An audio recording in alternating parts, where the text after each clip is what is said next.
রাসূলুল্লাহ সাল্লাল্লাহু আলাইহি ওয়াসাল্লাম বলেন, তোমরা ৭টি ধ্বংসাত্মক কাজ থেকে দূরে থাকো। ১. আল্লাহর সাথে কাউকে শরিক করবে না, যদিও তোমাকে নিহত করা হয় বা জ্বালিয়ে দেওয়া হয়। ২. তুমি তোমার পিতামাতার অবাধ্য হবে না, যদি তারা তোমাকে তোমার পরিবার পরিজন ও মালমাত্তা ছেড়ে যেতে বলেন। ৩. ইচ্ছা করে কখনো ফরজ সলাত ছাড়বে না, কেননা যে ইচ্ছা করে ফরজ সলাত ছেড়ে দেয় তার হেফাজতের পক্ষে আল্লাহর প্রদত্ত দায়িত্ব উঠে যায়। ৪. সাবধান, গোনাহ হতে বেঁচে থাকবে, কেননা গোনাহ দ্বারা আল্লাহর ক্রোধ পৌঁছে থাকে। ৫. খবরদার, জিহাদ হতে পলায়ন করবে না, যদিও সকল লোক ধ্বংস হয়ে যায়।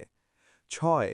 যখন লোকের মধ্যে মহামারী দেখা দিবে আর তুমি সেখানে থাকবে, তখন তথায় অবস্থান করবে, পলায়ন করবে না। ৭.